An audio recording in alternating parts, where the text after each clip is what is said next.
ठीक है, table number 1 आज हमें यहाँ से पढ़ना है। ठीक है, मुगल एम्परर्स।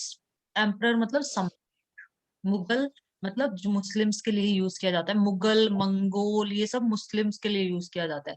तो मुगल सम्राट के बारे में यहाँ दे रखा है। Major campaigns and events. Events मतलब होती है घटनाएं। कैंपेन मतलब कोई भी, आपको कोई भी काम है उसके लिए प्लानिंग करना और उसको करना। उसके लिए कैंपेन करना मतलब प्लान करो और उसको करके भी आओ। तो बाबर, यहाँ पे वैसे क्या मीनिंग देखा था अपन ने, एक बार वापस देख लेते हैं यहाँ पे। Campaign, a plan to do a number of things, मतलब किसी चीज के लिए प्लान करना in order to achieve a special aim, किसी लक्ष्य को पाने के लिए योजना निर्माण। कैंपेन मतलब योजना निर्माण। To take part in plan series of activity in order to make something happen, या फिर किसी विशेष उद्देश्य से नियोजित अभियान में भाग लेना, आंदोलन करना। मतलब कैंपेन करना मतलब किसी किसी लक्ष्य को पाने के लिए योजना, मतलब प्लान बनाना। Plan to do a number of things, चीजें करने के लिए प्लान बनाना। तो Mughal emperors, major campaigns and events. तो मेजर जो कैंपेन थे, जो प्लान्स बनाए थे इन्होंने कुछ भी करने के लिए, और इवेंट्स जो घटनाएं थी वो सब बता रखे हैं यहाँ पे। जो मेजर, जो मेन मेन घटनाएं थी उनके बारे में बता रखे हैं। बाबर, बाबर 1526 से लेके और 1530 तक इसने मतलब राज किया था बाबर ने। कहाँ पे क्या क्या किया इसने देखो। 1526 में डिफीटेड, डिफीट का मतलब होता है हराना किसी को भी। डिफीट होती है first form, defeated second form, defeated second. Defeat, defeated, defeated. Defeat मतलब हराना। डिफीटेड इब्राहिम लोदी, ये जो इब्राहिम लोदी था, ये राजा जो था, एम्परर जो था, इसको हराया किसने? बाबर ने। बाबर ने 1526 में डिफीट किया, हराया इब्राहिम लोदी को and his Afghan supporter at Panipat. Ibrahim Lodi, और लोदी का ही ये सपोर्टर था। जैसे कोई दोस्त नहीं होता कि जब मैं भी तेरी सहायता करूंगा लड़ाई में, लड़ाई हो रही है ना तो चल मैं भी चलता हूँ तेरे साथ। तो ये अफगान, इसका सपोर्ट इब्राहिम लोदी का दोस्त था ये। हिज अफगान सपोर्टर, जो अफगान इसका जो सपोर्टर था, जो साथी था, इसका सहयोग करने वाला था, इन दोनों को किसने हरा दिया? बाबर ने हरा दिया पानीपत की लड़ाई में। मतलब पानीपत के युद्ध हुआ हुआ, पानीपत जो जगह है, पानीपत या जगह का नाम है, तो पानीपत है, वहां पे लड़ाई हुई और इसने इनको डिफीट कर दिया 1526 में। 1527 में, अगले साल ही, अगले साल क्या किया इसने? डिफीटेड राणा सांगा, राणा सांगा भी राजा है, इसको हराया। पहले तो इसने इसको इब्राहिम लोदी को हरा दिया, इब्राहिम लोदी और उसका अफगान जो दोस्त था, इन दोनों को हरा दिया पानीपत की लड़ाई में। पानीपत जगह पे लड़ाई हुई और इसने हरा दिया बाबर ने। फिर अगले साल देखो, बाबर ने अगले साल वापस इसने युद्ध करा 1527 में, डिफीटेड राणा सांगा। 1527 में इसने राणा सांगा को डिफीट किया, डिफीट मतलब हराया, राणा सांगा को हराया। ये एक राजपूत रूलर था। राणा सांगा कौन था? राजपूत था, राजपूत राजा थे। एंड अलाइज, अलाइज मतलब वही होते हैं मित्र जो होते हैं। मतलब राणा सांगा और उसके जो भी मित्र थे इनको हराया एट खानुआ। खानुआ के यहाँ पे लड़ाई, खानुआ क्या है? जगह के नाम है सारे, पानीपत, खानुआ।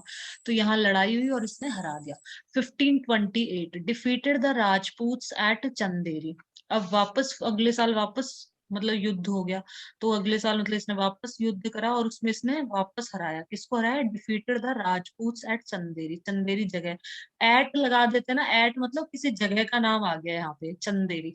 तो चंदेरी में राजपूत को हराया इसने 1528 में। Established control over Agra and Delhi before his death. अपनी मृत्यु से पहले, मरने से पहले इसने आगरा और दिल्ली पे अपना कंट्रोल इस्टेब्लिश कर लिया। इस्टेब्लिश करना मतलब स्थापित करना, अपना कंट्रोल वहां जमा लिया, अपना कंट्रोल स्थापित कर लिया। ठीक है, पूरा फटाफट वापस से समझा देती हूँ। 1526 से 1530 बाबर के बारे में बता रखा है। बाबर ऐसा राजा था जिसने 1526 में इब्राहिम लोदी और उसके उनके जो भी सपोर्टर थे उनको हराया पानीपत की लड़ाई में। 1527 में उसने राणा सांगा को हराया और उसके जो भी अलाइज, जो भी उसके मित्र थे उन सबको हराया खानुआ के युद्ध में। 1528 में इसने राजपूत को हराया चंदेरी में, चंदेरी जो जगह है वहां के राजपूतों को हरा दिया। और आगरा और दिल्ली पे इसने खुद का कंट्रोल स्टैब्लिश कर लिया, स्थापित कर लिया अपने मृत्यु से पहले। अलाइज का भी लिख लो। अलाइज मतलब होते हैं जो भी, अलाय मतलब संधि कर लेना, मित्रता करना।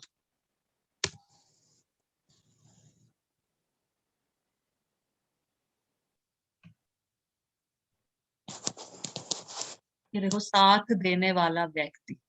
एलाई मतलब जो जिसने साथ दिया, जैसे दोस्त साथ देता है ना कि तू लड़ने जा रहा है, चल मैं भी तेरे साथ चलता हूँ, तेरा सपोर्ट करूंगा, है ना, ऐसे। तो तो अपना वाला ये है यहाँ पे, साथ देने वाला व्यक्ति। तो जो भी साथ देने वाला था उसको भी हरा दिया उसने, दोनों को हरा दिया। दोनों मीनिंग मैं समझा देती हूँ, अपना सेकंड वाला है, फिर भी मैं दोनों समझा रही हूँ। A country that has an agreement to support another country specially in a war. अभी जैसे वॉर चल रहा है ना रशिया का, और ये यूक्रेन, रशिया और ये बाइडन अमेरिका, इनका वॉर चल रहा है ना, देख रहे हो न्यूज के अंदर यस मैम। का जो वॉर चल रहा है ना। तो इस वॉर के अंदर अभी जैसे कितने देश हैं जो एक साथ जुट गए कि रशिया के खिलाफ, हम 30 देश ऐसे हैं जो एक साथ इकट्ठे हो गए, है ना, और कह रहे हैं कि हम रशिया पे 30 के 30 हम मिलकर रशिया पे अटैक करेंगे। ठीक है, तो 30 एक साथ हो गए ना, मतलब अलाई, ये इसी को बोलते हैं अलाई। यहाँ पे ये दे मतलब ये दोस्त बन गए 30 के 30 ये। A country that has an agreement to support another country, एक कंट्री जो दूसरी कंट्री को सपोर्ट कर रही है। जैसे अमेरिका के साथ में लड़ाई हो रही है, या यूक्रेन पे वो लोग मतलब वो कर रहे हैं, तो क्या हो रहा है, ये और भी कंट्रीज सब मिल गई हैं साथ में। तो a country that has an agreement to support another country, मतलब किसी दूसरी कंट्री को सपोर्ट करना या किसी दूसरे इंसान को सपोर्ट करना। ठीक है, जैसे तुम्हारे भाई को किसी ने स्कूल में कुछ कह दिया, तो तुम भी तो अपने भाई को सपोर्ट करोगे ना, तुम कहोगे मेरे भाई को कैसे बोला, चल भाई अपन दोनों चलते हैं साथ में, इसने क्या बोला तेरे को। तो इस तरह से उसको अलाय बोला जाता है। ठीक है, एक तरह से संधि करना या साथ देना। Country that has an agreement to support another country, मतलब एक एग्रीमेंट हुआ है, एक समझौता हुआ है कि हम तुम्हें सपोर्ट करेंगे वॉर के अंदर, युद्ध के अंदर। संधिबद्ध देश, विशेषतः युद्ध की स्थिति में। India and its Asian allies, जैसे इंडिया और एशियन एशियन एशिया क्या है, अपना कॉन्टिनेंट है। ठीक है, तो एशिया एशिया के अंदर जो भी कंट्री है जो इंडिया का साथ दे रही है, उसके लिए बोला है Asian allies. A person who helps and support you, कोई पर्सन जो आपकी मदद करे, हेल्प करे, आपको सपोर्ट करे, specially when other people are against you, जब दूसरे लोग आपके अगेंस्ट में हो तब। साथ देने वाला व्यक्ति। तो यहाँ पे अलाई यही है, अलाइज। ठीक है, अलाइज प्लूरल है, ये देखो ये भी दिखा देती हूँ सारी चीज, ये देखो प्लूरल लिखा है ना यहाँ, प्लूरल। अलाय तो होता है सिंगल, ठीक है, सिंगुलर, मतलब एक आदमी कोई साथ दे रहा है, या एक कंट्री कोई साथ में दे रही है, साथ दे रही है अपना युद्ध में, तो अलाय बोलेंगे सिर्फ। अगर दो कंट्री है या दो से ज्यादा कंट्री है तो हम अलाइज का यूज करते हैं, या दो से ज्यादा साथ दे रहे हैं अपना, तो अलाइज मतलब जो भी लोग साथ दे रहे थे उनको भी हरा दिया। ठीक, अब हुमायूं के बारे में पढ़ते हैं। हुमायूं, ये बहुत इंपॉर्टेंट है, इनके बहुत क्वेश्चंस आते हैं। बाबर, हुमायूं। हुमायूं 1530 से 1540, 1555 से 1556। तो हुमायूं ने क्या क्या किया था देखो इस टाइम में, मतलब इस टाइम में इसने शासन किया था, राज किया था। तो इसने क्या क्या किया, Humayun divided his inheritance according to the will of his father.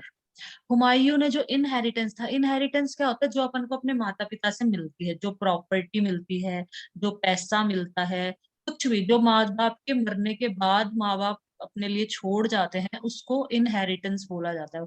जमीन छोड़ गए, ठीक है, गाड़ी छोड़ गए, और बंगला छोड़ गए, जो भी छोड़ गए चीजें, खेत छोड़ गए बड़े बड़े, ठीक है, जो भी चीजें हमारे छोड़ गए, वो इनहेरिटेंस। इनहेरिटेंस मतलब हमें वो हमारे माँ बाप से मिली है या दादाओं से मिली है, वो चीज उन चीजों के लिए यूज किया जाता है। ठीक है, या फिर इनहेरिटेंस अपन ऐसे भी कहते हैं कि जैसे पेरेंट्स से और क्या क्या चीजें मिलती हैं अपन को, जैसे जब बच्चे होते हैं तो पेरेंट्स पे जाते हैं ना थोड़े थोड़े आंखें नाक, उसके लिए भी इनहेरिटेंस का ही यूज किया जाता है। इनहेरिट करना मतलब माता पिता से जो भी हमें मिलता है उसको इनहेरिटेंस बोला जाता है, उस चीज को। Humayun divided his inheritance according to the will of his father। will का मतलब होता है इच्छा, और will का मतलब वो भी होता है जो will बनाते हैं ना, वसीयत बनाते हैं। जैसे पिताजी हैं तो पिताजी अपनी वसीयत बनाएंगे कि मेरे 4 पुत्र हैं, या फिर मेरे 2 पुत्र हैं, 2 बेटे हैं मेरे, तो इस आदि आदि दोनों में जमीन बट जानी चाहिए, ऐसे। विल, विल मतलब जो अपनी, उसको बोलते हैं। ठीक है, जो लिख के जाते हैं पिताजी कि मेरे 2 बच्चे हैं, दोनों बच्चों में हाफ हाफ बट जाना चाहिए सब कुछ। विल, वसीयत, ठीक है, वसीयत के लिए भी यूज करते हैं, और विल का मतलब होता है इच्छा भी, इच्छा के लिए भी हम विल का यूज किया जाता है। तो इसमें क्या बोला है, Humayun divided his inheritance, Humayun ने जो इनहेरिटेंस थी, जो उसको अपने माँ बाप से मिली थी, जो अपने पापा से उसको जो मिली जायदाद, डिवाइड किया according to the will of his father, अपने फादर की इच्छा के हिसाब से, अपने फादर की विल के अकॉर्डिंग उसने उसको डिवाइड कर दिया। पिताजी की इच्छा थी कि किस किस में डिवाइड हो, तो इस किस में डिवाइड किया। His brothers were each given a province, इसने मतलब अपने भाइयों में बराबर बांटा। हुमायूं ने खुद ने नहीं रख लिया कि मैं सबसे ज्यादा स्ट्रांग हूँ और मैं राजा बना हुआ हूँ तो सब कुछ मैं ही हड़प लेता हूँ, इसने ऐसा नहीं किया। इसने क्या किया, इसके पिताजी की इच्छा थी कि सब में डिवाइड हो बराबर, तो इसने अपने भाइयों को भी दिया। His brothers were each given a province, हर भाई को मतलब एक प्रोविंस दिया गया। प्रोविंस वही होता है क्षेत्र, राज्य, उसी को बोलते हैं प्रोविंस। मतलब एक कोई क्षेत्र दे दे कि इसके राजा तुम हो, यहाँ तुम राज हो।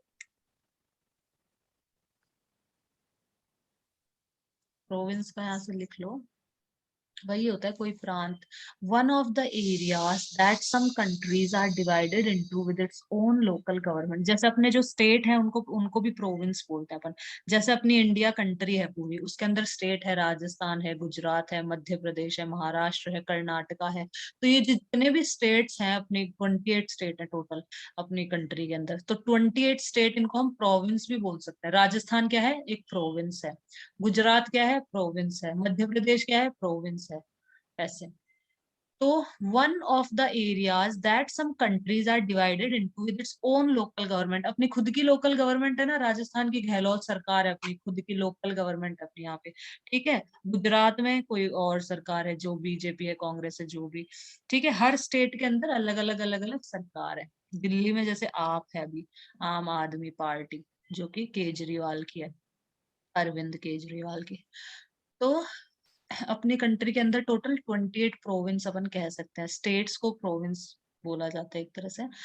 देश का कोई प्रांत या प्रदेश जो जो स्वायत्त शासी होता है, स्वायत्त शासी मतलब खुद लोकल गवर्नमेंट अपना शासन स्वयं चलाता है। जैसे अपने राजस्थान का गहलोत तो चलाता है सब कुछ। गहलोत कौन है, अपना चीफ मिनिस्टर है, राजस्थान का चीफ मिनिस्टर, मुख्यमंत्री। हिंदी में बोलते हैं मुख्यमंत्री, इंग्लिश में बोलते हैं चीफ मिनिस्टर। तो राजस्थान का चीफ मिनिस्टर है गहलोत, अशोक गहलोत। तो ये राजस्थान क्या हो गया, प्रोविंस। ऐसे ही एक क्षेत्र, एक प्रोविंस सब भाइयों को इसने दे दिया कि तू राजस्थान ले ले, तू भाई तू गुजरात संभाल ले, तू ये वाला संभाल ले। उस टाइम ये नाम नहीं थे, पहले के टाइम में, ये तो बाद में रखे गए सब नाम। उस टाइम जो भी नाम थे उसके हिसाब से उसने बांट दिया अपने भाइयों को। The part of a country that is outside the most important city capital, capital के जो बाहर जितने पार्ट होते हैं, जैसे अपनी इंडिया है, इंडिया की कैपिटल क्या है, दिल्ली। तो दिल्ली के बाहर के पार्ट्स मतलब प्रोविंस दिए भाइयों को। कैपिटल जो मेन जगह थी ना दिल्ली, उस पे तो खुद ने राज किया, और भाइयों को कौन से दे दिए, जो और बाकी जो मतलब लोकल थे वो सब भाइयों में बांट दिए। फिर भी बांटे तो इसने कम से कम, देखो। तो his brothers were each given a province, हर भाई को एक प्रोविंस दे दिया, मतलब एक एक क्षेत्र दे दिया जहां पे वो खुद अपना राज चला सके, कर सके राज। The ambitions of his brother Mirza Kamran weakened Humayun's cause against Afghan competitor. तो एम्बिशन होती है किसी की मतलब इच्छा, लक्ष्य, एम्बिशन।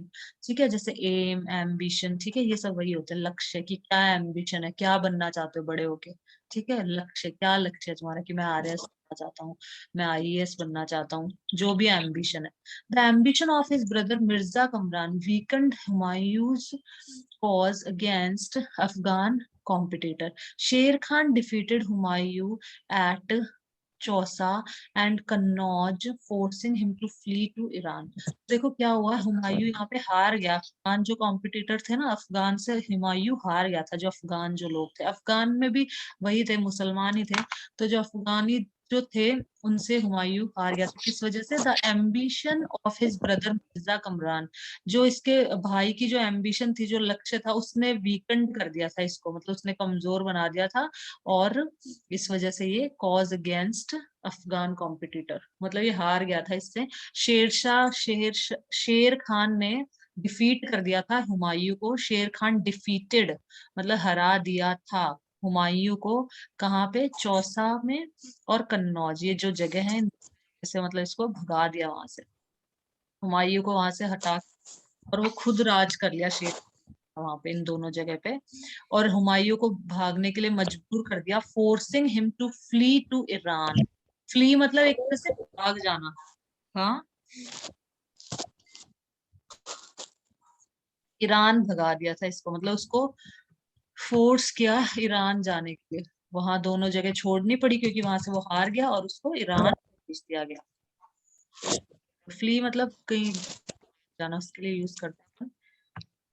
इसके टेंसेस भी लिख लो। फ्लैड फ्लैड होता है इसका, फ्ली फ्लैड फ्लैड। देखो, फ्ली फर्स्ट फॉर्म होती है, फ्लैड फ्लैड, ठीक है। पास्ट में अगर यूज कर रहे हैं तो फ्लैड लिखना है, नहीं तो फ्ली लिखते हैं।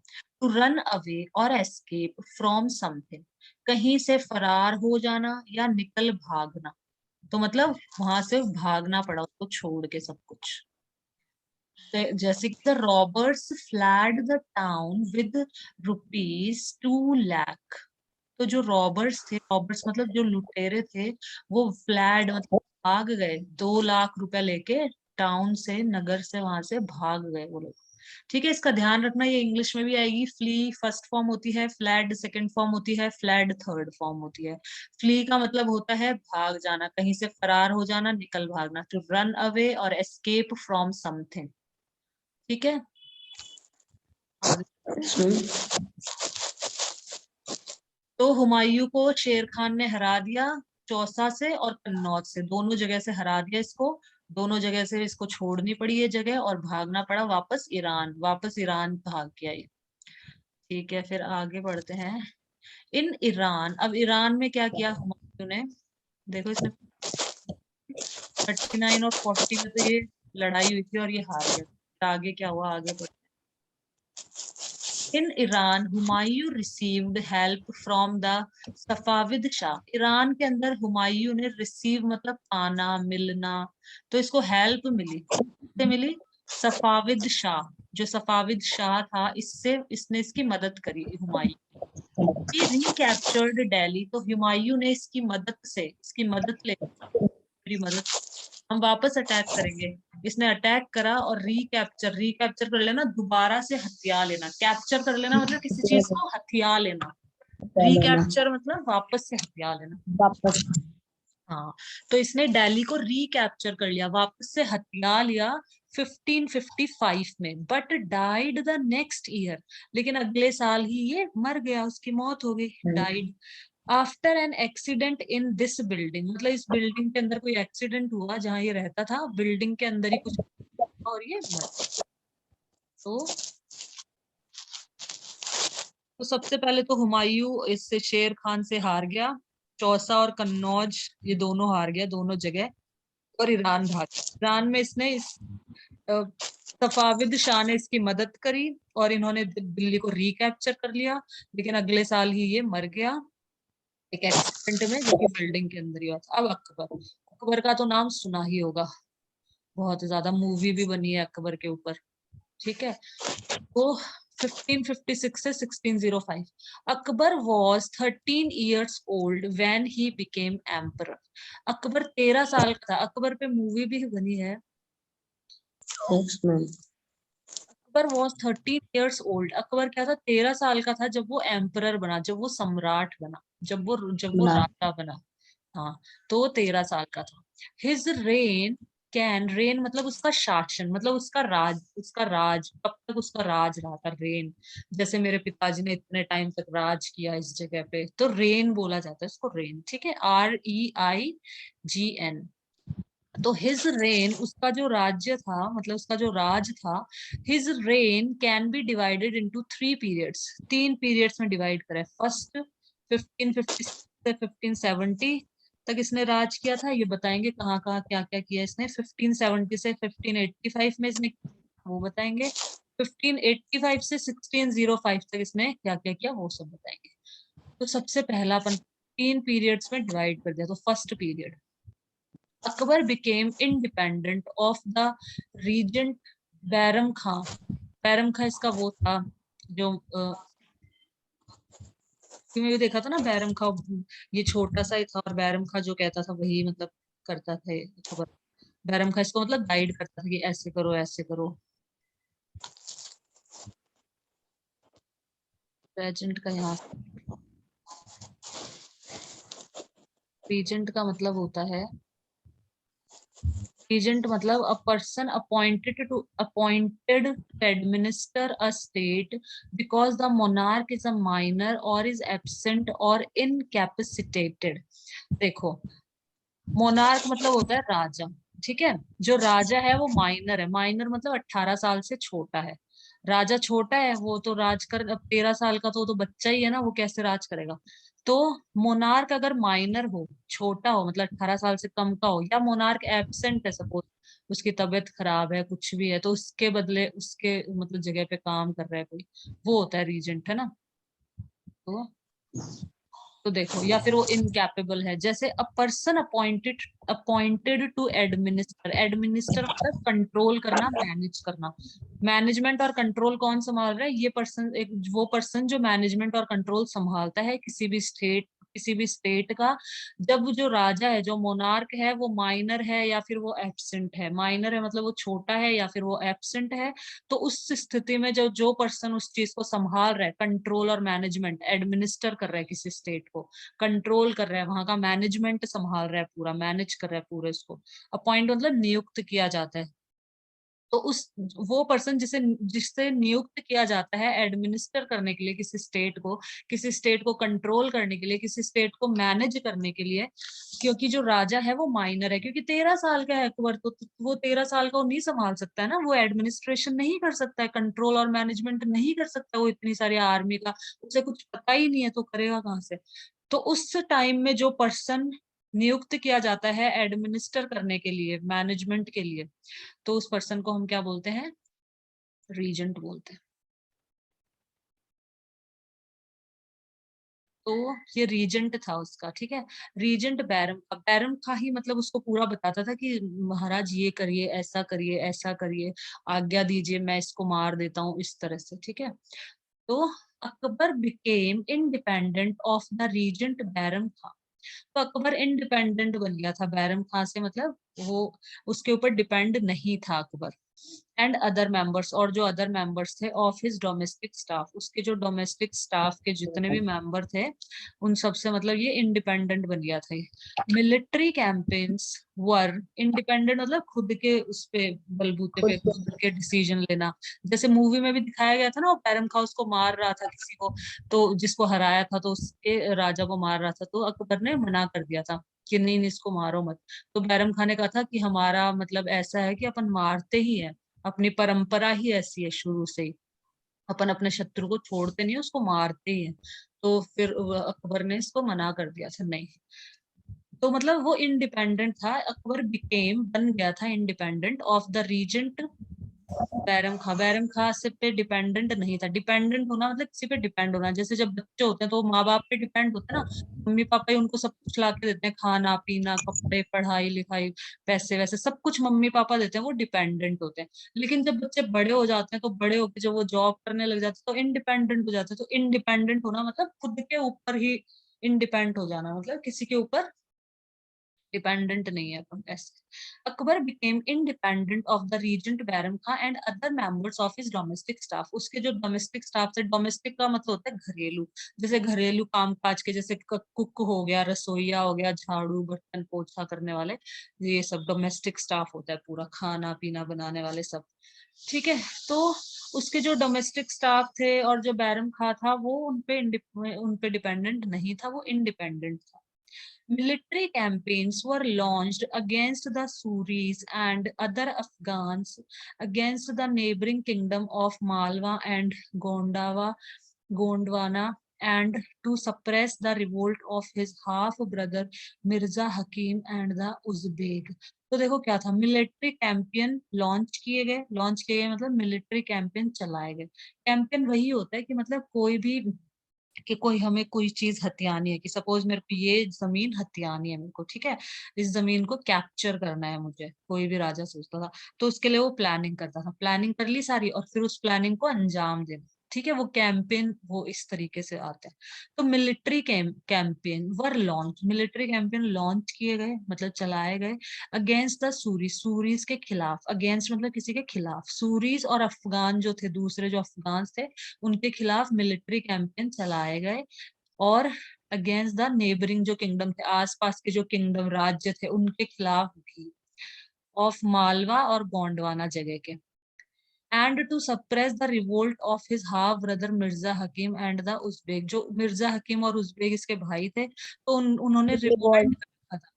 रिवोल्ट मतलब विद्रोह कर देना, विद्रोह कर रखा वापस था से। इन्होंने। हाँ, इन्होंने दोनों ने विद्रोह कर दिया होगा, अकबर के खिलाफ ही विद्रोह कर दिया था दोनों ने, कि ये अकबर ऐसा ही, वो विद्रोह कर देना, वही लड़ाई दंगे करना, तो उसको सप्रेस कर यस देना। मैम। सप्रेस मतलब दबा देना उस चीज को, मतलब उनके विद्रोह को उसने सप्रेस कर दिया था, दबा, किसी को दबा देना फोर्सफुली, सप्रेस करना। यहाँ से लिख भी लो इसको।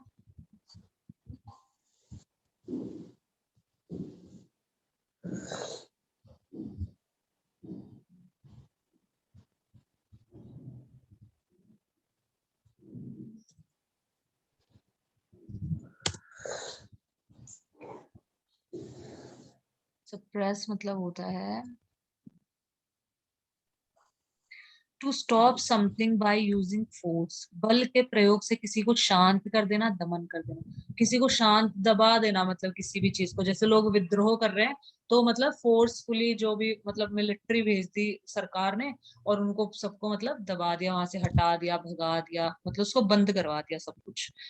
To stop something from being seen और नोन, किसी बात को प्रकट ना होने देना, छिपा लेना, सप्रेस द ट्रूथ, सच्चाई को छुपा लेना, उसके लिए भी हम यूज करते हैं सप्रेस का।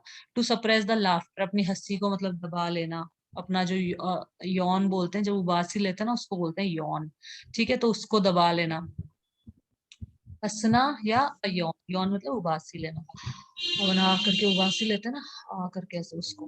To stop yourself from expressing your feeling, अपनी फीलिंग्स को मतलब दबा लेना, इसके लिए भी सप्रेस का यूज होता है। भावनाओं आदि को व्यक्त न होने देना, दबा देना, किसी भी चीज को दबा देना, दबा देना, जैसे विद्रोह कर रहा है कोई तो उनको दबा देना एक तरह से, मतलब उनको खत्म कर देना, उनका विद्रोह कैसे भी करके, फोर्सफुली मिलिट्री से कैसे भी करके उनको वहां से भगा देना, खत्म करवा देना। तो इसने क्या किया था देखो, मिलिट्री कैंपेन लॉन्च किए गए सूरीज और अदर अफगान्स के अगेंस्ट, नेबरिंग किंगडम के अगेंस्ट, जो मालवा और गोंडवाना के जो राजा थे उनके against. And to suppress the revolt, suppress कर देना मतलब दबाना, जो रिवोल्ट मतलब विद्रोह, जो विद्रोह किया था उस रिवोल्ट को, उस विद्रोह को सप्रेस कर देना, दबा देना, तो उसको दबाया। Of his half brother Mirza Hakim Uzbek, तो रिवोल्ट किसने किया था, to suppress the revolt of his half brother Mirza Hakim, उसका भाई था मिर्जा हकीम और उज़्बेक, तो उन्होंने विद्रोह कर दिया तो उसको दबाया। तो इसने ये सब काम किए। देखो in 1568 the Sisodia capital of Chittor was seized मतलब वही कैप्चर कर लेना, किसी को हथिया लेना किसी चीज को। तो 1568 में जो सिसोदिया कैपिटल थी चित्तौड़ की, चित्तौड़ जो है उस सिसोदिया कैपिटल, चित्तौड़गढ़ अपने राजस्थान के अंदर है, चित्तौड़गढ़ किला है वो, सॉरी, चित्तौड़गढ़ जिला है, मतलब डिस्ट्रिक्ट है, ठीक है। चित्तौड़गढ़ क्या है, डिस्ट्रिक्ट, अपने राजस्थान के अंदर टोटल 33 डिस्ट्रिक्ट है, 33, उसमें से चित्तौड़गढ़ भी एक है। जैसे डिस्ट्रिक्ट में क्या क्या आते हैं सौरभ, जैसे राजस्थान है ना उसको भी क्या डिवाइड कर रखा है 33 पार्ट्स में, पूरे, क्या कह रहे हो, सिक्कर जैसे। हाँ जैसे सीकर है, राइट। जो राजस्थान है ना पूरा, उस राजस्थान को 33, जैसे इंडिया है, इंडिया को 28 पार्ट्स में डिवाइड कर रखा है ना, 28 पार्ट्स, और उन पार्ट्स को अपन कहते हैं स्टेट, तो उनमें से अपना एक स्टेट है राजस्थान। अब राजस्थान को भी 33 पार्ट्स में डिवाइड कर रखा है, ऐसे ही जो दूसरे स्टेट है उनको भी अलग अलग पार्ट्स में, उनको 33 में नहीं कर रखा है, उनको किसी को 12 में, किसी को 28 में, किसी को मतलब अलग अलग नंबर्स में डिवाइड कर, अपन को अपने राजस्थान का तो पता होना चाहिए, अदर का छोड़ो अभी, तो राजस्थान का तो कम से कम पता होना चाहिए, क्योंकि अपन राजस्थान में रहते हैं। तो राजस्थान को 33 पार्ट्स में डिवाइड करता है। तो उन पार्ट्स को क्या कहते हैं, डिस्ट्रिक्ट बोलते हैं। डिस्ट्रिक्ट मतलब जिला, इंग्लिश में बोलते हैं डिस्ट्रिक्ट, हिंदी में बोलते हैं जिला। जैसे स्टेट को इंग्लिश में बोलते हैं स्टेट और हिंदी में बोलते हैं राज्य। कंट्री मतलब अपना देश, देश को 28 पार्ट्स में डिवाइड करते हैं। 28 पार्ट्स हो गए स्टेट, हर पार्ट को स्टेट बोलते हैं। अब स्टेट को 33 पार्ट्स में डिवाइड कर रखा है अपने वाले को, राजस्थान को। तो उसमें से चित्तौड़गढ़ एक डिस्ट्रिक्ट है, ठीक है। जैसे जयपुर, सीकर, झुंझुनू, ये सब डिस्ट्रिक्ट है। चित्तौड़गढ़, ठीक है, ये सारी क्या आती है, डिस्ट्रिक्ट हो जाती है सारी। तो इन 1568 the Sisodia capital of Chittor, Chittor की एक कैपिटल सिसोदिया, ठीक है, मतलब राजधानी चित्तौड़ की, उसको सीज कर लिया गया, मतलब उसको कैप्चर कर लिया गया अकबर के द्वारा। एंड इन 1569 रणथंभौर, और 1569 में रणथंभौर को भी कैप्चर कर लिया गया। 1570 से 1585 में क्या हुआ, मिलिट्री कैंपेन्स इन गुजरात, अब गुजरात में भेजी गई मिलिट्री, ठीक है, were followed by campaigns in the east in Bihar, और ये यहाँ भी भेजी गई मिलिट्री, गुजरात में भेजी गई, वर followed by campaigns in the east in Bihar, east side के अंदर, बिहार में, बंगाल में। चलो तुमको दिखा देती हूँ मैप के अंदर ये सारा, ठीक है, अच्छे से समझ आ जाएगा मैप से।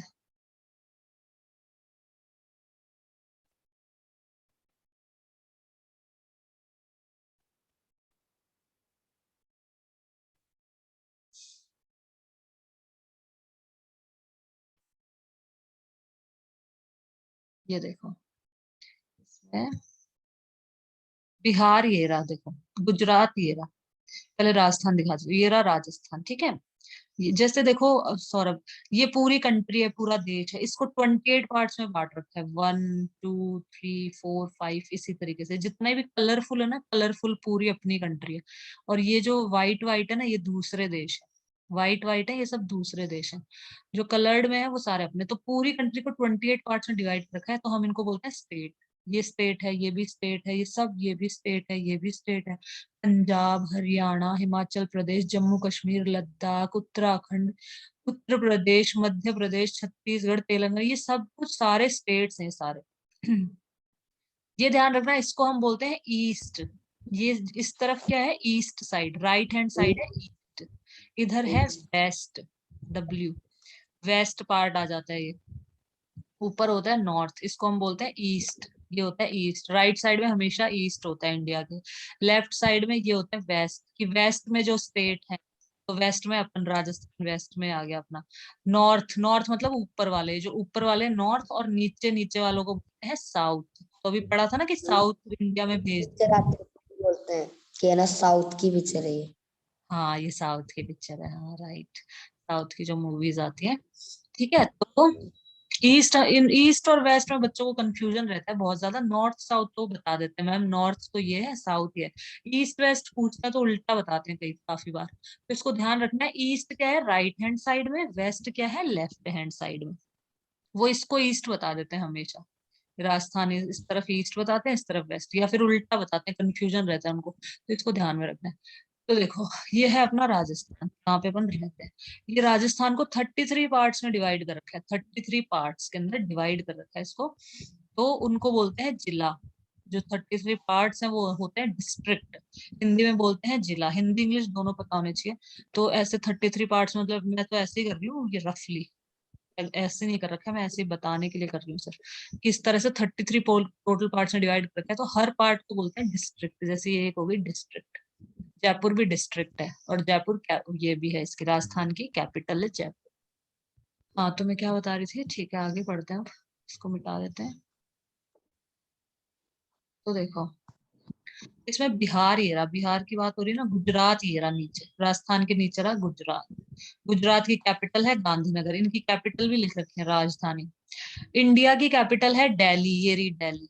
जो अपना देश है इंडिया, इसकी राजधानी है दिल्ली, ये रही, ठीक है।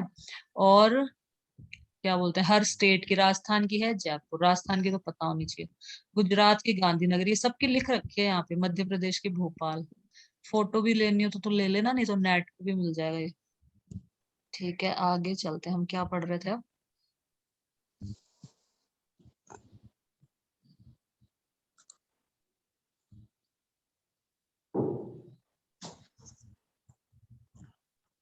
तो अपन यहाँ पे पढ़ रहे थे military campaigns in Gujarat. Gujarat में भेजे गए मिलिट्री को, गुजरात में भेजा गया। ठीक है, गुजरात में यहाँ पे भेजा गया, गुजरात, यहाँ दिल्ली से यहाँ गुजरात भेजा गया। और कहाँ भेजा गया? Followed by campaigns in the east in Bihar, मतलब बिहार में भी चल रहा था, बंगाल में भी भेज दी मिलिट्री, बिहार, बंगाल, उड़ीसा, इन जगह भेज दी। ठीक है, गुजरात, ये सब मैं दिखा देती हूँ, बिहार, बंगाल और उड़ीसा। ये देखो, ये रहा बिहार, यहाँ भेज दी मिलिट्री को। बंगाल, वेस्ट बंगाल होता है इसका पूरा नाम, इसको वेस्ट बंगाल बोलते हैं, वेस्ट बंगाल। ठीक है, इसकी कोलकाता इसकी कैपिटल है। यहाँ से कैपिटल भी देखते जाओ, पता होनी चाहिए अपनी कंट्री की स्टेट्स के नाम और कैपिटल के नाम, और वो कहाँ कहाँ पे, सब पता होना चाहिए। तो वेस्ट बंगाल इसकी क्या है? कोलकाता, कलकत्ता है वेस्ट बंगाल की, बिहार की पटना। ठीक है, तो बिहार भेजी मिलिट्री को, वेस्ट बंगाल में भेजा मिलिट्री को, उड़ीसा में भेजा, उड़ीसा, ये रहा ओडिशा, ऐसे ओडिशा भी लिखते हैं और उड़ीसा, ठीक है, दोनों ही सही। तो उड़ीसा में भेजा गया। उड़ीसा की राजधानी है, कैपिटल है भुवनेश्वर, भुवनेश्वर है उड़ीसा की कैपिटल। तो कहाँ कहाँ भेजा? गुजरात भेज दिया मिलिट्री को, बिहार भेज दिया कैप्चर करने के लिए। क्यों भेजेंगे? उसको देख कर आओ वहां पे क्या है, ऐसा है, और फिर वहां पे मतलब कब्जा करने के लिए भेजते हैं। बिहार भेज दिया, वेस्ट बंगाल में भेज दिया, और उड़ीसा में भेज दिया, और गुजरात में भेज दिया। फिर क्या किया? यहाँ भेज दिया। फिर आगे पढ़ते हैं। ये भेजा। मिल हाँ, मैम भेजा किस लिए था? वहीं राज करने के लिए ना, वहां पे, कि वहां पे मतलब कब्जा करेंगे उधर जाके। Military campaigns in Gujarat were followed by the campaigns in the east in Bihar. अब देखो यहाँ लिखा है ईस्ट, ईस्ट का मतलब हो गया ये वाली साइड, ईस्ट। ईस्ट मतलब जो राइट हैंड साइड में जो स्टेट होते हैं, ये ईस्ट में है ना सब, ईस्ट में ही तो है ये सारे, बिहार, बंगाल, उड़ीसा, ये ईस्ट की तरफ आ गए। तो यहाँ से समझ जाना चाहिए कि ईस्ट मतलब इसके लिए बोला है। तो in the east in Bihar, Bengal and Orissa, Bihar, Bengal और उड़ीसा के अंदर भेजा, और गुजरात में भेजा। These campaigns were complicated by the 1579-1580 revolt in support of Mirza Hakim. तो ये जो कैंपेन थे, ये बहुत ही कॉम्प्लिकेटेड हो गए थे, क्योंकि इसने रिवॉल्ट कर दिया था, विद्रोह कर दिया था। मिर्जा हकीम था ना, जो इसका भाई था, मिर्जा हकीम इसका भाई था, तो उसने क्या कर दिया था? रिवोल्ट कर दिया था, विद्रोह कर दिया था इसके खिलाफ, अकबर के खिलाफ। कर देते थे पहले भाई भाइयों में, और क्या बोलते हैं, पिता में और बेटे में, इनमें यही होता था पहले। गद्दी के लिए मार भी देते थे, और ऐसे से करते थे लोग। तो these campaigns were complicated by, तो ये कैंपेन से ये कॉम्प्लिकेट हो गए थे, मतलब बहुत ही ज्यादा कॉम्प्लिकेटेड हो जाना, बहुत मुश्किल हो जाना कोई चीज का। तो बहुत मुश्किल हो गए थे कैंपेन, क्योंकि इसके भाई ने वहां पे रिवोल्ट कर दिया था, विद्रोह कर रखा था, by the revolt in support of Mirza Hakim. के सपोर्ट में विद्रोह कर रहे थे लोग सब। 1585 1605 में क्या हुआ? Expansion of Akbar's empire. Akbar का जो एम्पायर था, जो साम्राज्य था, वो एक्सपैंड हुआ। एक्सपेंशन मतलब फैलना, विस्तार होना किसी भी चीज का। तो इसके जो एम्पायर का क्या हुआ? विस्तार हुआ 1585 से 1605 में। Campaigns were launched in north west. अब नॉर्थ वेस्ट कहाँ है? नॉर्थ वेस्ट में लॉन्च किए गए। नॉर्थ वेस्ट मतलब यही, नॉर्थ और ये वेस्ट, मतलब इस ये जो आते हैं ये सब नॉर्थ वेस्ट, इस पूरे को नॉर्थ वेस्ट बोलेंगे। ये ऊपर नॉर्थ हो गया और यहाँ पे वेस्ट हो गया, तो नॉर्थ वेस्ट मतलब इसके बीच के जितने भी हैं, तो यहाँ पे भेजा फिर नॉर्थ वेस्ट के अंदर। Campaigns were launched in north west, north west में कैंपेन्स किए गए। हाँ, गंधार वो सीज्ड, गंधार ये जगह का नाम है, इसको सीज कर लिया गया। फ्रॉम द सफाविद, सफाविद जो राजा था, इसका राज था यहाँ गंधार पे, तो यहाँ इसको सीज कर लिया इस जगह को। From the Safavid Kashmir was annexed, Kashmir को भी कंट्रोल कर लिया। एनेक्स का मतलब कंट्रोल कर लेना, कैप्चर कर लेना, ठीक है, किसी भी जगह को लड़ाई करके। मतलब हाँ, एनेक्स मतलब कब्जा कर लेना। हाँ, कब्जा कर लेना, कंट्रोल कर लेना, ठीक है। तो एनेक्स, कश्मीर वॉज एनेक्स्ड, मतलब कश्मीर को भी कब्जा कर लिया गया, कश्मीर पे भी इसने, अकबर ने कर लिया यहाँ पे। गंधार पे सीज कर लिया, गंधार को सीज कर लेना मतलब वही कब्जा कर लेना अपना। यहाँ फ्रॉम द सफाविद्स, सफाविद्स के उसमें राज में था ये क्षेत्र, और इसने इसको सीज कर लिया, कश्मीर को भी हथिया लिया। एज ऑल्सो काबुल, काबुल जो जगह है उसको भी हथिया लिया। After the death of Mirza Hakim, Mirza Hakim मर गया था उसके बाद हथिया लिया ये सब कुछ। मिर्जा हकीम तो क्या कर रहा था, रिवॉल्ट कर रहा था ना, विद्रोह कर रहा था, तो वो करने ही नहीं दे रहा था, मतलब आर्मी को एक तरह से कब्जा करने नहीं दे रहा था, वो विद्रोह कर रहा था। और तो ये मर गया, उसके बाद ये सारी जगह इसने अपने मतलब कैप्चर में कर ली। Campaign in the Deccan started and Berar, Khandesh and parts of Ahmednagar were annex, ये सारी जगह पे मतलब एनेक्स कर लिया गया, कंट्रोल कर लिया गया, अधिकार कर लिया गया। Campaigns in the Deccan started, Deccan के अंदर कैंपेन स्टार्ट कर दिए। बेरर, खंदेश, ये जो जगह थी यहाँ सब पे, पार्ट ऑफ अहमदनगर, पहले अलग अलग नामों से जाने जाते थे जगह, ठीक है। तो इन सबको कंट्रोल कर लिया। In the last years of his rain, उसके शासन के लास्ट लास्ट वाले साल में, जैसे 2013 उसका शासन वाला साल खत्म हो जाएगा, तो 2013 में उसने क्या करा, in the last year of his rain Akbar was distracted rebellion of Prince Salim the future emperor Jahangir. तो लास्ट ईयर में क्या हुआ, उसका जो लास्ट ईयर था शासन का, तो वो डिस्ट्रक्ट हो गया था। डिस्ट्रक्ट हो जाना, जैसे अपन पढ़ते पढ़ते गाने चल रहे हैं तो अपन डिस्ट्रक्ट हो जाते हैं ना, गानों की तरफ सुनने लग जाते हैं गाने, या कोई बात कर रहा है तो डिस्ट्रक्शन हो जाना मतलब भटक जाना। डिस्ट्रक्ट होना मतलब एक तरह से ध्यान को भटका लेना। In the last year of his rain Akbar was distracted by the rebellion, rebellion मतलब वही होता है विद्रोह कर देना। तो प्रिंस सलीम जो था ना, उसने रिबेल कर दिया था, मतलब विद्रोह कर दिया था, तो वो अकबर बहुत ही डिस्ट्रक्ट हो गया था। द फ्यूचर एम्परर जहांगीर, तो in the last year of his reign, Akbar was distracted by the rebellion of Prince Salim, the future emperor of Jahangir। मतलब फ्यूचर एम्परर था जो ये प्रिंस सलीम है, फ्यूचर एम्परर जहांगीर मतलब जो बना, उसके उसी को बोला गया प्रिंस सलीम, जो फ्यूचर एम्परर जहांगीर के नाम से जाना गया। अब ये आ गया जहांगीर, इसने क्या किया, फिर क्या है शाहजहां, फिर औरंगजेब। फिर थोड़ा थोड़ा बता रखा है, अभी नीचे इनके बारे में फिर पूरा और डिटेल में आ जाएगा। अभी तो टेबल में बस थोड़ा थोड़ा समझा रहा। जहांगीर 1605 से 1625। Military campaign started by Akbar continued, जो अकबर के द्वारा मतलब जो मिलिट्री कैंपेन थे वो कंटिन्यू रहे, जारी रखे उसने।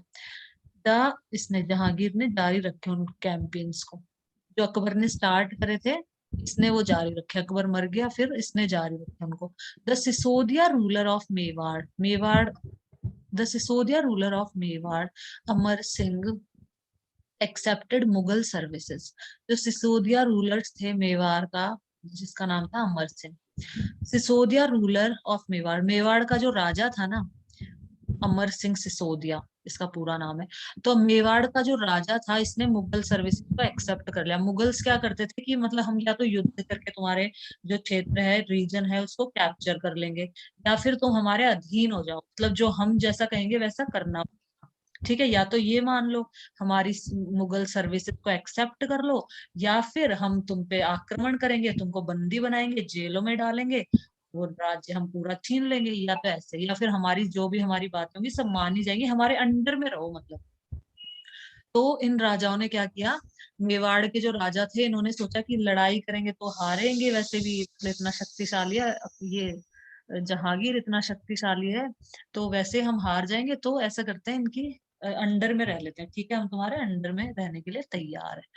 तो the Sisodia ruler of Mewar, Mewar का जो रूलर था अमर सिंह, जो शासक था वहां का, अमर सिंह सिसोदिया, उसने एक्सेप्ट कर लिया मुगल सर्विसेज को। Less successful campaigns against the Sikhs, the Ahoms and Ahmednagar followed। ये less successful campaigns मतलब ये जो कैंपेन थे, मतलब इन जगह को हथियाने के लिए, अगेंस्ट द सिख के खिलाफ, अहोम्स लोग थे इनके खिलाफ, एंड अहमदनगर, ये जो जगह थी इसके लिए। तो वो लेस सक्सेसफुल थे, वो इतने सक्सेसफुल नहीं रहे, मतलब वहां पे जो भेजी गई मिलिट्री वो मतलब इतनी सक्सेसफुल नहीं रही, नहीं वहां को जीत पाई उस जगह को। Prince Khurram the future emperor Shah Jahan rebelled in the last years of his reign। the जो शाहजहां था उसने रिबेल कर दिया इसके लास्ट ईयर में, जहांगीर के लास्ट, जो इसका लास्ट टाइम था ना शासन का, उसमें शाहजहां ने विद्रोह कर दिया।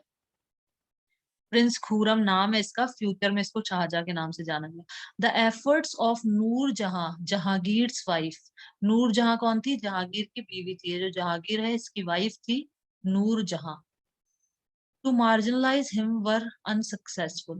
तो the efforts of Noor Jahan Jahangir's wife to marginalize him were unsuccessful। उसको marginalize करने के जो उसके जो भी उसके वो थे efforts थे वो unsuccessful रहे, जो भी उसके प्रयास थे, effort मतलब प्रयास, marginalize कर देना मतलब किसी को एक तरह से किनारे पे कर देना, तो वो सब unsuccessful रहे। पूरा मैं वापस से समझा देती हूँ एक बार।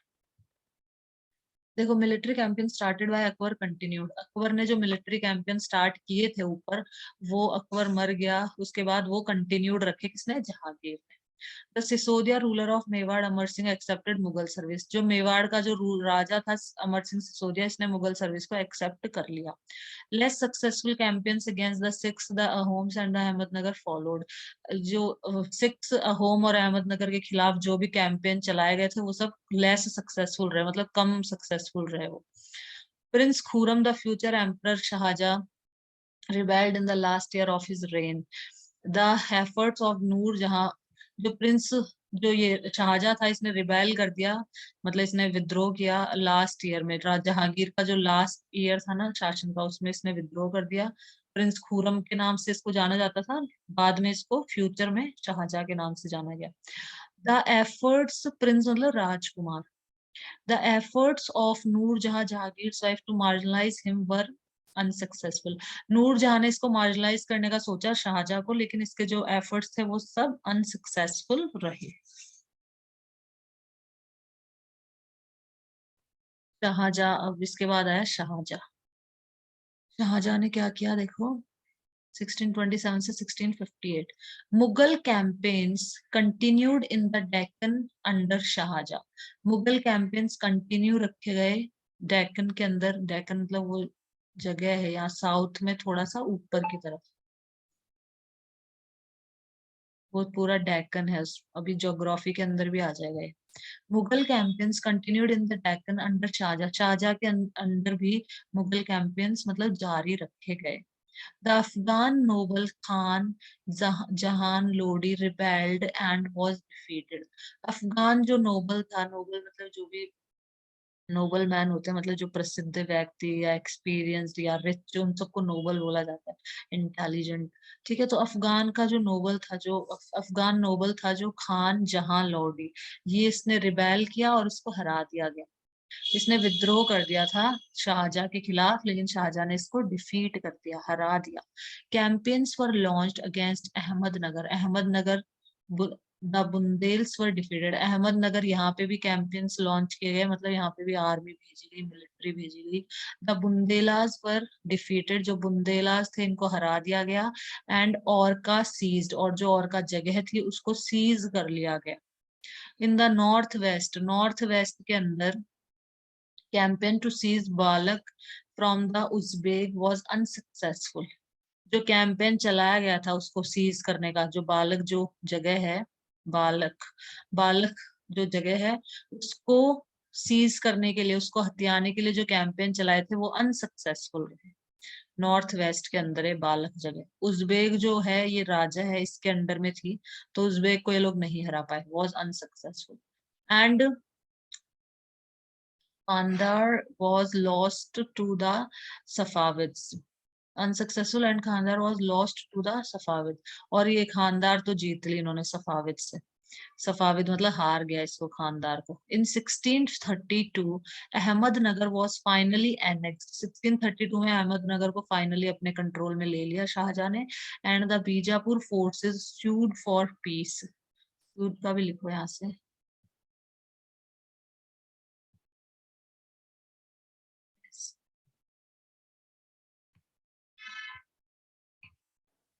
सू बोलते हैं इसको। I will sue you. Sue you मतलब मैं तुम्हें देख लूंगा अदालत में।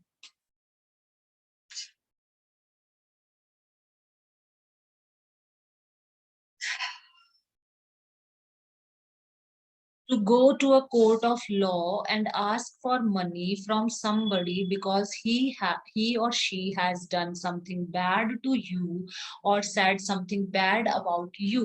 कोई अपने बारे में बुरा बोलता है, सपोज अब दो दो जने हैं, वो आपस में बातें कर रहे हैं, ठीक है, तो एक इंसान उसको कुछ बुरा भला कुछ भी कह देता है उसको, तो वो कहता है कि आई विल सू यू। मतलब सू यू मतलब कि मैं अदालत में मुकदमा दायर करूंगा तुम्हारे खिलाफ कि तुमने ऐसा किया, ये किया, या मेरी कॉपी की, कोई भी उसकी उसकी चीज की कॉपी कर लेना, या उसके बारे में लिख देना अपनी बुक के अंदर, के जीवन के बारे में लिख देना कि सौरभ नाम का एक लड़का था, उसने ऐसे था वैसे था, जो उसके बारे में सब लिख देना।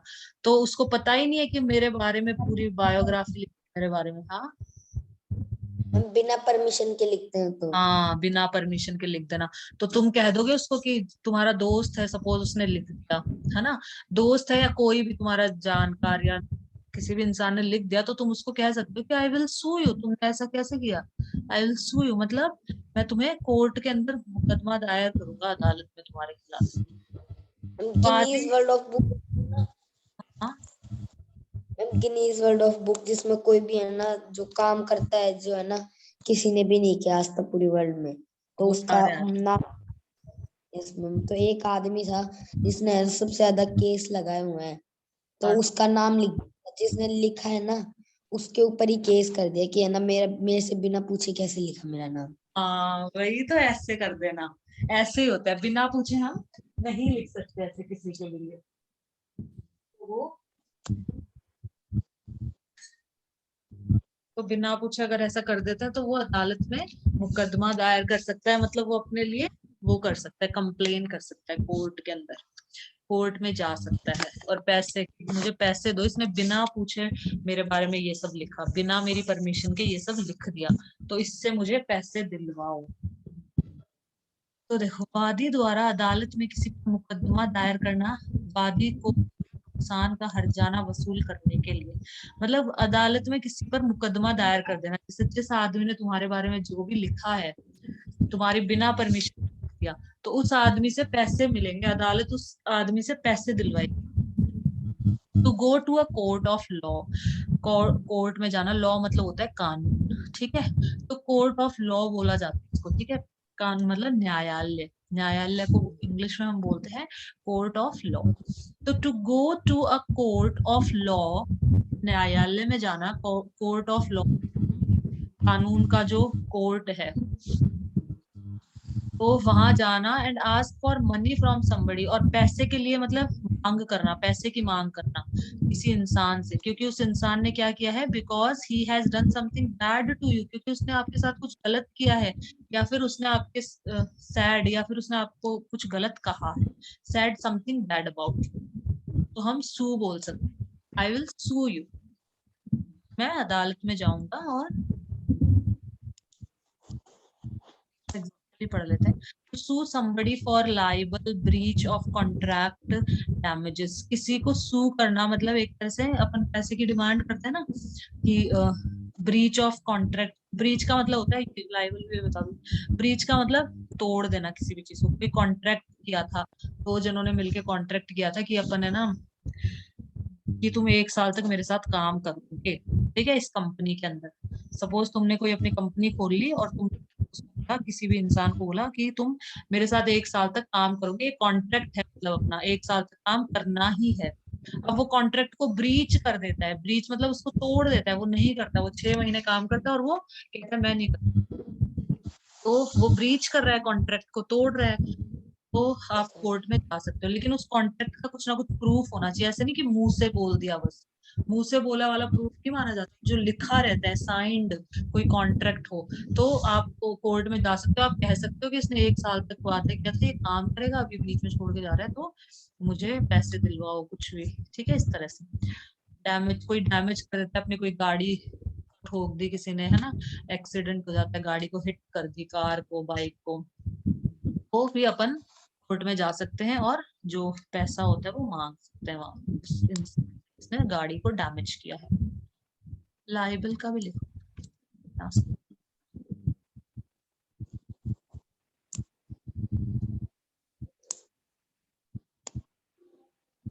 लाइबल का मतलब act of printing a statement about somebody that is not true. ये वही हो गया लाइबल, किसी के बारे में कुछ छाप देना जो सही ना हो।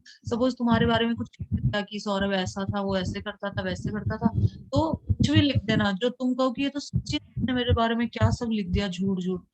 तो the act of printing a statement about somebody that is not true. कोई स्टेटमेंट प्रिंट करना, स्टेटमेंट मतलब कोई बात को प्रिंट कर देना किसी के बारे में, somebody किसी के बारे में कोई जो स्टेटमेंट है वो प्रिंट कर देना जो कि सही ना हो, and would give people a bad opinion of him, और उसके लिए फिर लोग बुरा सोचे। सपोज तुम्हारे लिए कुछ लिख दे कहानी में कि सौरभ ऐसा था बेकार था बहुत, तो तुम्हें बुरा लगेगा ना कि मैं तो ऐसा नहीं हूँ, मेरे बारे में ऐसा क्यों लिखा इसने। तो किसी व्यक्ति की प्रतिष्ठा को चोट पहुंचाते हुए उसके विषय में, जैसे महात्मा गांधी है, महात्मा गांधी के बारे में बुक के अंदर कुछ गलत लिख देना कि महात्मा गांधी तो बेकार थे और इन्होंने ऐसा कर दिया वैसा कर दिया, मतलब उस इंसान के बारे में बुरा, क्योंकि वो बहुत ही महान इंसान। व्यक्ति की प्रतिष्ठा को चोट पहुंचाते हुए उसके विषय में असत्य वक्तव्य को प्रकाशित करने का कार्य अपमान लेख। लाइबल मतलब अपमान लेख, कुछ गलत लिख देना, कुछ अपमानित चीज लिख देना किसी के बारे में, प्रिंट कर देना। Act of printing a statement about somebody that is not, plural होता है libels. The singer is suing the newspaper for libel. अब जो सिंगर है, जो गाने गाते हैं, जो सिंगर है गाने गाने वाला, वो गायक है, जो सिंगर है जो गायक है वो क्या कर रहा है, इज सुइंग द न्यूज़पेपर। अब वो न्यूज़पेपर पे सू कर रहा है कि मतलब मैं कोर्ट में ले जाऊंगा तुम लोगों को, तुम लोगों ने मेरे बारे में क्या लिखा है ये सब, फॉर लाइबल। लाइबल न्यूज़पेपर वालों ने कुछ छाप दिया होगा सिंगर के बारे में गलत सलत, तो उसने न्यूज़पेपर वालों को बोला कि अपमान लेख प्रकाशित करना। The actor claims he was libelled in the magazine article. तो एक्टर क्लेम कर रहा है, क्लेम करना मतलब दावा करना, मतलब दावा कर रहा है कि इन्होंने मेरे बारे में मैगजीन के आर्टिकल में मेरे बारे में गलत सलत, इन्होंने अपमान लेख छाप दिया मेरे बारे में। तो लाइबल का मतलब ठीक है, बस आज ये शाहजहाँ का कंप्लीट कर लेते हैं, औरंगजेब का कल पढ़ेंगे। शाहजहाँ का ठीक है। तो इन 1632 अहमदनगर वाज फाइनली एनेक्स। 1632 में अहमदनगर को भी हटा लिया गया, कंट्रोल कर लिया गया इस जगह पे। And the Bijapur forces sued for piece, और जो बीजापुर जो फोर्स थी वो स्यूड फॉर पीस, वही वो फोर्स थी वो पूरी शांत हो गई थी। 1657 1658 ये पढ़ते हैं आगे।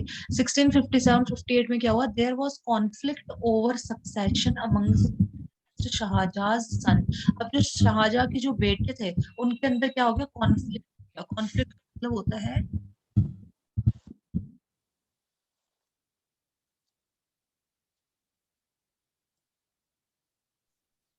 कॉन्फ्लिक्ट का मतलब होता है विवाद। शाहजहां के जो बेटे थे उनमें विवाद हो गया कि कौन राजा बनेगा, कौन राजा, सब लड़ने लगे मतलब आपस में। There was conflict over succession, के बाद कौन आएगा। तो शाहजहां के बाद कौन आएगा, तो शाहजहां के जो बेटे थे वो सब आपस में कॉन्फ्लिक्ट हो गया, विवाद हो गया, राजा बनूंगा मैं, राजा बनूंगा मैं बनूंगा। Aurangzeb was victorious and his three brothers including Dara were. Aurangzeb मतलब जीत गया और उसके तीन भाई थे, उसको मार दिया होगा उसने, वो सब मर गए। His three brothers including Dara सुखा और वर्क, दारा सुखा उनमें से एक था, तीन भाई हैं टोटल, एक भाई का नाम यहाँ लिख रखा है, वो सब वर्क मतलब सबको सब मारे गए वो।